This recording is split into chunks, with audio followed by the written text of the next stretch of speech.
this is also a time of change for my family. Now look, Charles was already used to tough conversations, family drama, and people calling out his authority. But honestly, nothing could have prepped him for what landed on his desk that morning. Meghan didn't just ask to ease back into royal duties. No, she straight up demanded control over a protected royal patronage that belonged only to Catherine. We're talking about a role personally sealed by the late Queen, locked down by centuries of tradition, and explicitly off-limits to anyone outside the active working royal circle. Hey, before we get into the real dirt on what this means for the family, hit that subscribe button real quick so you don't miss out. So Charles is sitting there with his private secretaries when this sealed file comes in. He's expecting a basic proposal for some charity collab. You know, something to smooth things over. But the second they flipped open page 1, total mood killer. At the very center of Meghan's demand was the Queen's Covenant for Children and Families, a heavy-duty royal charity gig assigned straight from the Crown. She was asking for temporary control, even though it was Catherine's role and needed the King's green light to even move an inch. Charles read it once, then stared at it again. This didn't sound like an offer to help out. The wording basically said the Covenant desperately needed a recognized global figure to take it big outside the UK translation. It was a subtle dig saying Catherine couldn't handle it anymore. And Charles knew why that was a massive deal. The late Queen had handed this to Catherine as a huge vote of confidence and duty. William goes and breaks the news to Catherine in private. She's sitting there quiet, listening, but completely lost her cool when he admitted Meghan's paperwork actually called the position vacant. Catherine just repeated it back. Vacant. William could see the hurt right behind her stone face. Meghan had basically taken Catherine's time off for her health and turned it into an argument that she was replaceable. Then came shock number 2 for Charles when he looked closer at the fine print. Certain phrases were lifted word from a classified palace memo. Specifically, this obscure, rarely used clause about temporary management when a royal is away. That stuff was never supposed to leave the palace. Someone on the inside had fed Meghan the script. This wasn't just family ambition anymore. It was a fully organized play. When the secretaries walked out, Charles pulled off his glasses and rubbed his temples. She crossed the line, he whispered. The exact line she was told never to touch. Before he could even process it, William barged in demanding a private word. The future king was visibly stressed, holding no notes, but knowing exactly who leaked that confidential wording to Meghan. What started as a wild request was turning into a full-blown mess.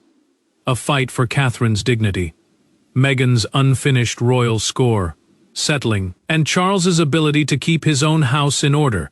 Behind all this official charity title nonsense were 3 people carrying 3 totally different grudges. Catherine saw it as a sacred promise to Queen Elizabeth. Meghan saw it as proof the palace screwed her out of the spotlight she deserved. And Charles, he saw both of them standing on opposite sides of a broken family he just couldn't fix. Now this one role was threatening to drag out every single bit of drama they'd tried to sweep under the rug. Catherine had put in the work for years to earn the Queen's Covenant, focusing on early childhood and family support. It wasn't just a shiny title to her. And the late Queen never saw it that way either. In a private note, the Queen called it a lifelong job and put its future squarely on Catherine. Meghan, on the other hand, remembered things differently. She always thought she'd get to lead a massive Commonwealth project. After backing out of royal life, she got it into her head that her big opportunities were handed over to Catherine instead. She even told Harry during a heated moment that this request wasn't an attack. She claimed she was just taking back the work she was qualified for all along. For Catherine, the timing hurt way more than the demand itself. She'd been quietly getting her strength back, making a cautious comeback, and protecting her kids with the whole world watching her every move. And Meghan picked that exact vulnerable moment to say the role needed stronger leadership. To Catherine, that wasn't just ambition. That was a cheap shot, turning her health struggles into a weakness. So, William went straight to Charles with the hard facts. Look, The Queen's personal covenant did technically allow another active royal to step in with temporary support. But here's the catch. As long as Catherine was still in service, nobody could touch the patronage's name or its power. William told his dad point blank. This wasn't some flexible tradition you could just bend. It was a hard promise written down for the exact purpose of stopping a power grab like this. Meanwhile, Camilla saw a totally different trap coming. She warned Charles, "Look, if you flat out reject her right away, her team will twist the narrative. They'd make it look like the palace was blocking Meghan from helping vulnerable kids." Camilla saw the catch -22 plain as day, approve the request, and throw Catherine under the bus, or reject it, and end up looking like the bad guy. That's when the king finally woke up to just how chess like this whole move really was. Over in her quarters, Catherine stood right next to the cabinet, holding the Covenant's original silver emblem. She didn't even touch it. She just looked at William and made it clear. She wasn't going to get into a petty public catfight with Meghan over something the late Queen had already handed her. But William just quietly hit her with reality. Catherine might not want a war, but someone deep inside the palace walls had already fired the first shot. Now, to figure out how Meghan even got the sheer nerve and the insider secrets. To pull this off, Charles had to look back at a royal event everyone had been trying to brush under the rug. This whole takeover attempt didn't actually start with that formal letter. It kicked off months earlier in a packed hall at St. James's Palace, all because of one empty chair that ended up saying way more than any speech that night. Catherine couldn't make it. Meghan was keeping tabs from afar, and an ex-palace advisor made one super careless slip of the tongue about temporary succession. That single sentence crossed the Atlantic, landed in the wrong ears, and ended up coming right back at the king as a direct threat. Princess Anne had stepped up that evening to cover for Catherine, delivering a few quick remarks on her behalf. But she made sure not to claim the actual title. It was the annual Covenant Night, the big event where they pitched the patronage's game plan to donors. Catherine's chair sat completely empty the whole night, a subtle flex showing the job was still hers, even if she couldn't be there. Enter Sir Malcolm Avery. This former advisor had helped write the Covenant's original administrative rules back in the day. The behind-the-scenes instructions on how to shield or back up the patronage. After the event, he started chatting way too freely with guests about what would happen if Catherine couldn't keep up a full schedule. The conversation should have died right there. Spoilers, it didn't. Avery ended up telling an American charity big shot about this obscure dormant continuity clause. Basically, an old backup rule letting the king bring in a temporary fill in to keep things moving during an absence. A few days later, that executive casually dropped that detail during a private call with Meghan. Where everyone else heard red tape, Meghan heard opportunity. She zeroed in on that empty chair. Her argument, the palace was just saving face, while the charity was desperately starving for active leadership. To her, Catherine's absence was proof positive that the Covenant needed someone ready to take it international. But it gets worse. Catherine later found out photos of that empty chair had been passed around among Meghan's team. That hit Catherine cold. Her health struggles weren't just noticed. They were being calculated as a backdoor entry. William was the one who unraveled the full plot. Turns out, one of Meghan's legal advisors had reached out to Avery 3 separate times after that event, fishing for info on the Covenant's status, funds, and official crest. Plus, William caught what Meghan's submission had conveniently left out. Any temporary fill. It had to be a senior working royal operating under Catherine's direct authority. Meghan's team had quietly erased that little detail from their pitch. Charles called Avery in to answer for himself. The old advisor shuffled in with his walking stick and confessed that his loose lips had opened the door. When he left, he accidentally left his stick leaning against the chair. Charles just stared at it in dead silence, realizing one man's careless gossip had just been turned into a loaded weapon. Charles ordered everyone to keep the whole thing under wraps until he could talk to Meghan face to face. But she was already down in London, expecting a full negotiation. By that point, PR staff and legal jargon weren't gonna cut it anymore. The gloves were off. There were no cameras, no PR fluff, and zero smiling family members acting as human shields. It was just Charles, Meghan, and the ghost of Catherine's absent presence hanging in the air. Charles walked in expecting an explanation. Meghan walked in ready to pitch her case. But within literally 2 minutes, the whole vibe shifted. This was no longer a chill talk about charity. It turned into a full-on reckoning over rejection, entitlement, loyalty, and the royal future both of them swore they were trying to protect. Charles flat out refused Meghan's request to bring her advisors into the room. Clarence's house was his turf, and he made it clear, this stays a family dispute before it turns into an official royal nightmare. Meghan agreed, but she didn't back down one bit. She argued that the covenant had been choked by playing it way too safe, boasting that she could bring in big money international donors, global brands, and the kind of clout the palace had failed to pull off. Meghan was talking with this super-controlled confidence, insisting the actual work mattered more than dusty old traditions, and that vulnerable kids shouldn't suffer, just because the royal family was terrified of change. Charles sat there, taking it all in, until he dropped the one question she'd been dodging the entire time. Why didn't you consult Catherine before filing this request? Meghan didn't even blink. She basically said, you don't need permission from someone whose own inactivity created the whole mess in the first place. That was it. Charles pushed his chair back, and his calm voice completely vanished. You are asking for what was never yours, he hit back. And you are using Catherine's pain to justify taking it. He reminded her in no uncertain terms that taking a step back for her health wasn't a surrender. Catherine had retreated to recover, not to abandon her promise. Then Meghan dropped the real reason behind her move. She brought up a recorded chat with Harry from months ago, claiming Queen Elizabeth had once thought about giving her a huge Commonwealth-related role. In her mind, grabbing this covenant was just righting a wrong, reclaiming an opportunity the institution had quietly robbed her of.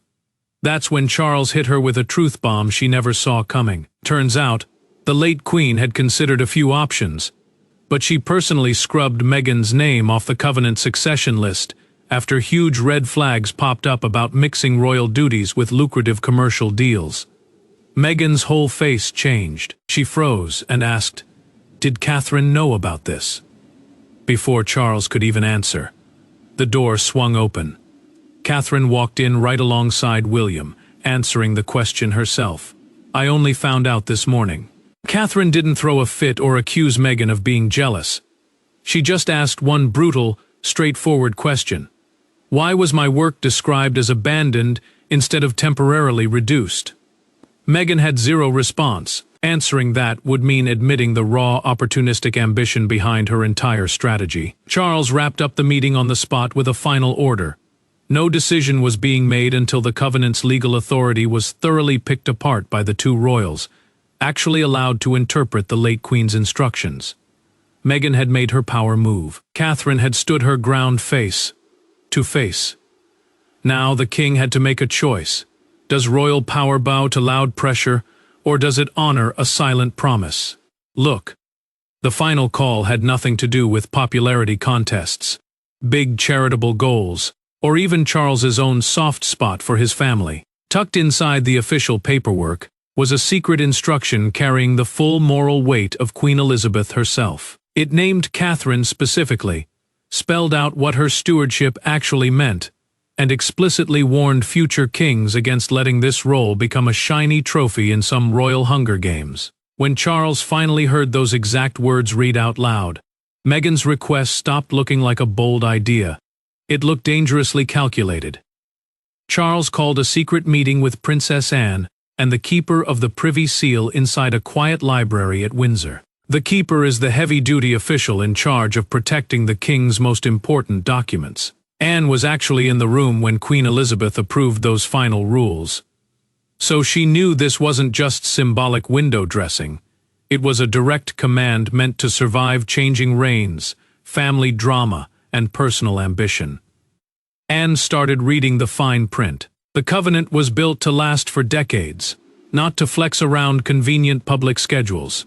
Sickness, pregnancy, raising kids, or taking time off could never be spun as giving up the job. Catherine's authority was completely rock solid because the role was given to her character, not just her daily availability. Charles listened close, knowing this one single line blew Meghan's whole argument to pieces. Still, Charles admitted the one thought keeping him up at night. A brutal rejection might completely blow up his relationship with Harry and push his youngest son even further away. Anne didn't brush off his fear, but she looked him dead in the eye and asked the ultimate question.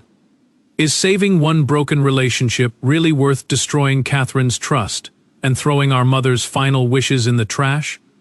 Charles remembered making a promise to stand by both of his boys and their families, but staying neutral. It hadn't brought an ounce of peace. All it did was make Catherine's quiet dignity look like weakness, while Meghan's pushiness just spiraled into entitlement. Right then, Charles finally got it. Trying not to choose was a choice, and Catherine had been footing the bill the whole time. That's when Anne dropped the absolute hammer by reading the killer clause. The patronage can never ever pass to anyone who has quit official royal service or plans to mix crown authority with personal commercial branding. And if that wasn't enough, she pulled out receipts. Palace records proved Meghan's team had already asked to slap the official royal seal on international fundraising gear before her formal request even reached the king's desk.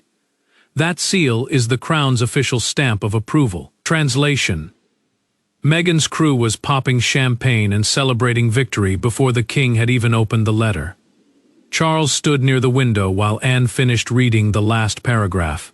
When she stopped, he closed the drapes himself and snapped, "There will be zero negotiation over my mother's promise." Camilla caught him alone later and asked point blank if he was really ready for the fallout. Charles just looked at her and said the bigger danger would be teaching the family that throwing your weight around matters more than loyalty. So, Charles gave the official red light, but before the rejection letter even landed in Meghan's inbox, a suspended palace insider leaked the whole damn thing. The king had drawn his line in the sand, but this leak meant Meghan wasn't getting turned down in private. It was about to be a massive public humiliation waiting to blow up online. The actual rejection was short, just 6 paragraphs. But the shockwaves hit the palace within minutes. Request officially denied. Her access to charity advisors shut down. Any quiet side talks about the covenant. Completely frozen. But the line that stung the most wasn't legal jargon. It explicitly called out that Catherine had never stopped holding the role. In one single sentence, the palace shredded Meghan's main argument and called out the ugly miscalculation underneath it. Charles made it official. The Queen's covenant for children and families was permanently staying in Catherine's hands. And stewardship wasn't just a fancy word. It meant the official duty to guard and lead the charity in the monarch's name. It wasn't vacant, it wasn't dormant, and it sure as hell wasn't up for grabs. Staff were told to cut off all contact with Meghan's team and hunt down any draft fundraising gear using unauthorized versions of the royal emblem. Meghan got the news at her London spot. She read the last paragraph, flipped her phone face down, and told Harry the palace had picked Catherine's public image over kids who actually needed global help. She kept her voice icy and controlled, but you could tell she was mortified. The rejection hadn't just blocked her move. It basically declared her whole play was built on a cheap, false read on Catherine being weak. Harry asked the one question she was praying he wouldn't. Did you seriously think Charles was gonna strip the role from Catherine? Meghan snapped back that she expected the king to recognize capability.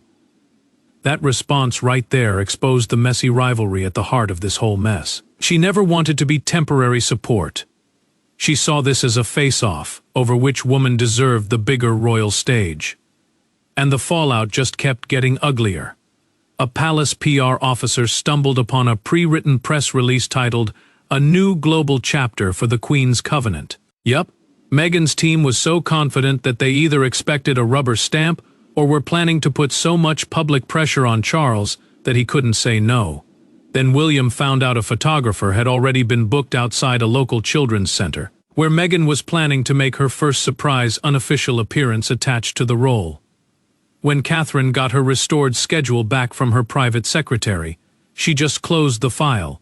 No celebrating, no gloating. In fact, she explicitly ordered the palace staff not to throw shade at Meghan and the press kids.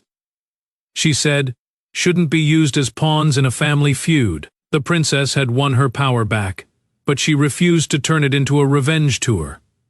When Charles heard how Catherine handled it, he went completely silent.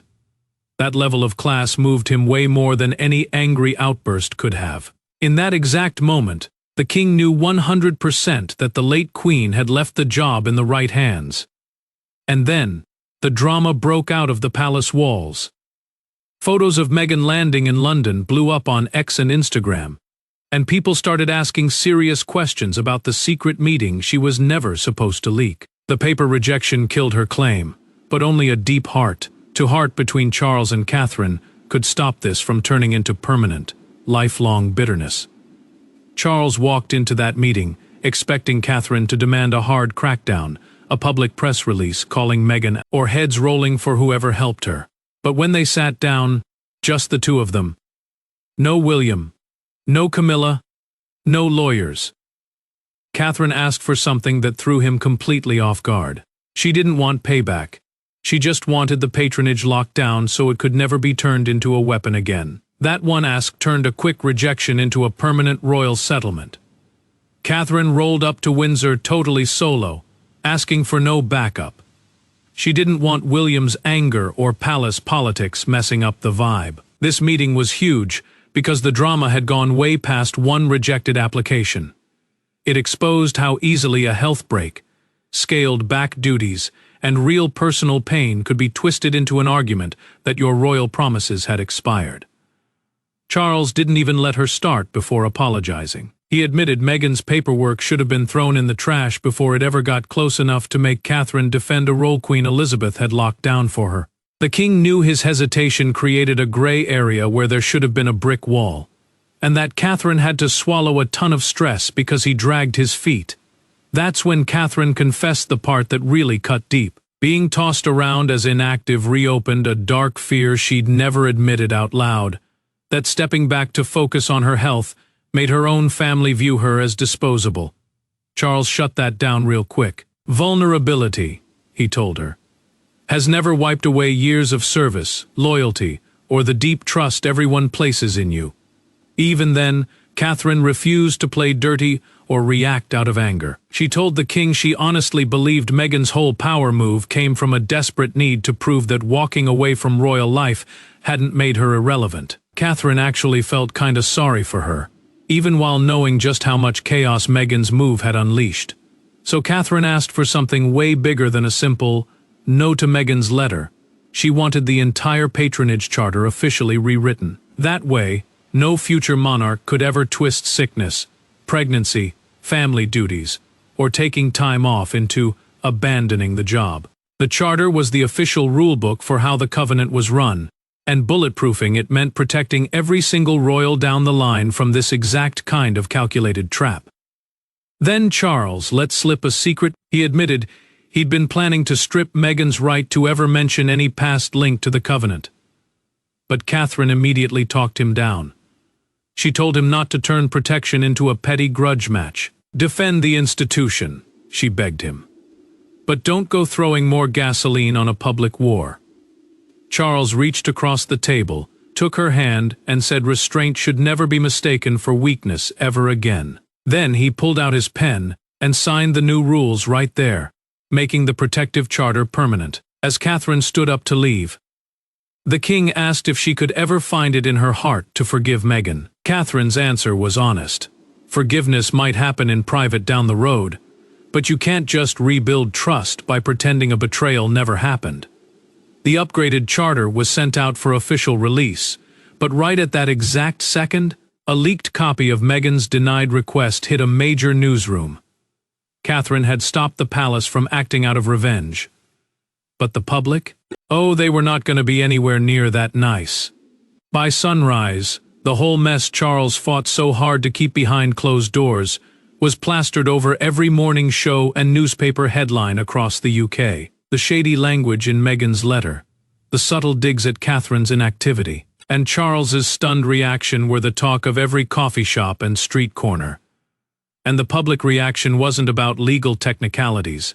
It all boiled down to one image: Catherine quietly getting back to work for the charity Meghan tried to snatch, without uttering a single bad word about anyone. Palace officials officially confirmed that an unauthorized request for a protected patronage had been shot down. Now, a royal patronage is a big deal.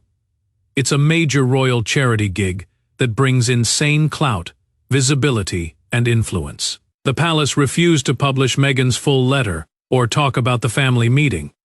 But that silence just sent the media into absolute overdrive. Television pundits framed the whole drama as the ultimate test of royal duty. Are these patronages lifelong vows built on quiet service? Or are they just high-profile clout machines you can reassign to whoever commands the biggest international media circus? The debate got fierce because Meghan had basically used Catherine's health break to argue that raw visibility matters more than quiet loyalty. Meghan felt the burn with every passing headline. The press was single-mindedly roasting her over trying to replace Catherine, completely ignoring the global donors and big brands she had pitched. Harry begged her to drop the full application online to defend her side of the story, but she refused. Doing that would reveal the brutal truth that her team had treated Catherine not as someone needing temporary support, but as an obstacle to be cleared out of the way. Catherine didn't feel like celebrating at all. She explicitly told her team not to brag about approval ratings or treat public sympathy like some victory. The Covenant, she said, needed to get right back to its real job, helping kids and families. Her quiet class was a night and day contrast to Meghan's leaked launch draft, which had literally described the charity as entering more capable global hands. Charles shut down that nonsense with cold, hard action. He authorized the immediate release of the brand new charter rules. It officially named Catherine as the permanent principal steward and made it clear that temporary help could only come from working royals personally picked by Catherine herself. Loophole closed. Game over. One major paper summed up the national mood with a legendary front-page header: the patronage she could not take. Right underneath were two side-by-side photos, Meghan rolling up to Clarence's house, and Catherine smiling and hugging families at a children's center. Later that morning, a massive crowd packed the street outside a children's center in South London.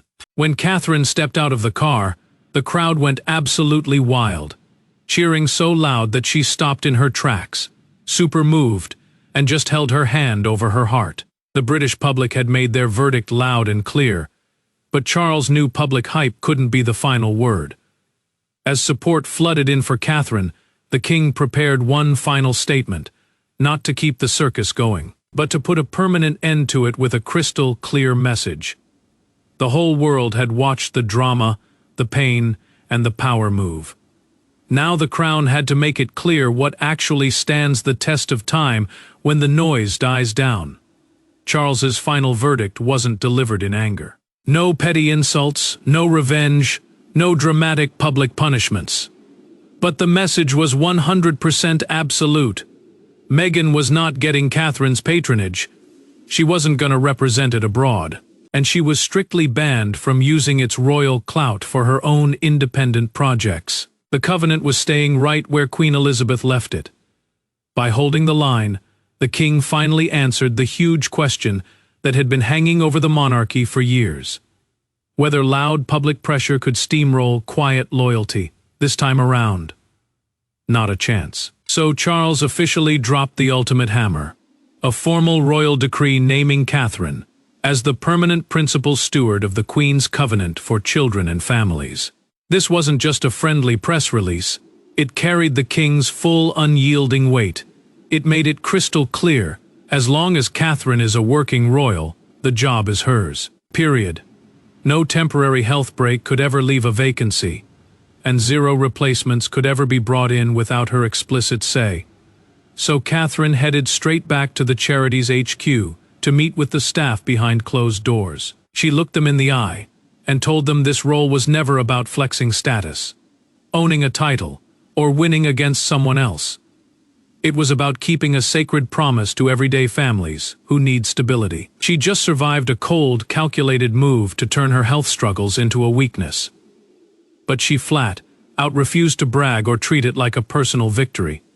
Meanwhile, Meghan packed up and left Britain, completely empty-handed, without any of the flashy launch announcements her team had prepped. During one last tape chat with Harry, she finally admitted she'd severely underestimated just how locked in Catherine was to that patronage, and how fiercely Charles would step up to guard the late Queen's final wish. Harry didn't hear a shred of rage in her voice, just deep, raw disappointment, but also that very first quiet realization that this boundary was now set in stone forever.